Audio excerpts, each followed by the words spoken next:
Alhaji an ce kai dan kasuwa ne, to da nawa ka fara sa jari lokacin da ka buɗe shagonka?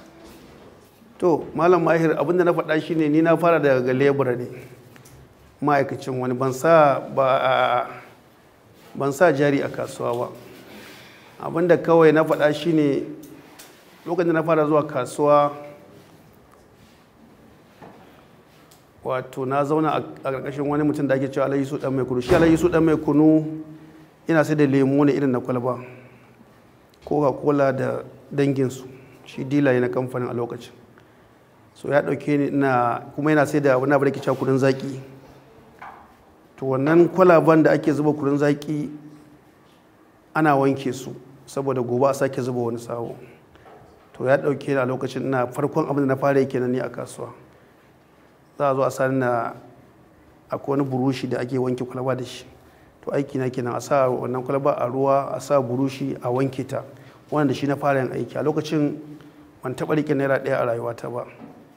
Shi wannan alhajin shi ne ya fara ba naira ɗaya a rayuwata. To da haka lokacin mahaifina, bayan na dawo daga wacce makaranta da na faɗa da na gaya maka kenan, mahaifina sai ya fahimci kamar akwai wani abu tare da ni haka. To a lokacin kwana wajen 30 ina zuwa wannan kasuwa, kullum ana ba naira ɗaya. Har na tara kuɗi sun kai naira 30 a lokacin nan. To sai mahaifina ina soro a gidanmu sai ya murgina ni, sai ya ɗauke wannan kuɗin ina bacci.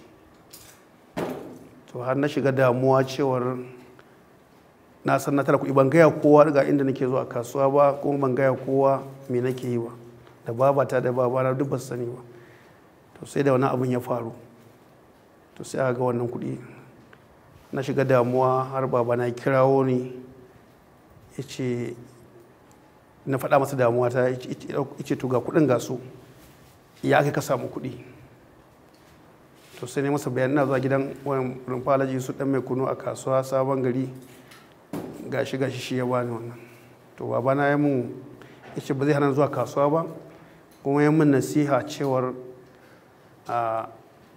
na yi ƙoƙari na ga cewar na riƙe amana, na zama mai gaskiya, kada in yadda in cuci wani. To abin da na faɗa a rayuwata shine cewar wannan abin ya taimake ni sosai, saboda na ɗauki mahaifina ba mai kuɗi ba ne, amma ya ce min na je na ci gaba da abin da nake yi, amma kada in yadda in cuci wani. Wannan ya yi tasiri sosai a cikin rayuwata.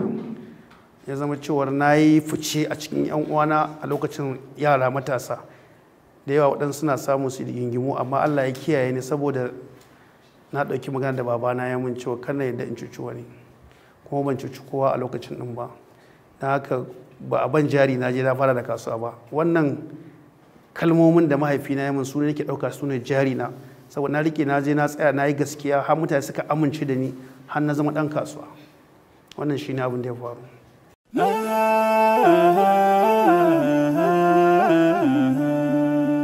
Haske mai leƙa gidan kowa Afirka TV. TV3 tafarkin rayuwa.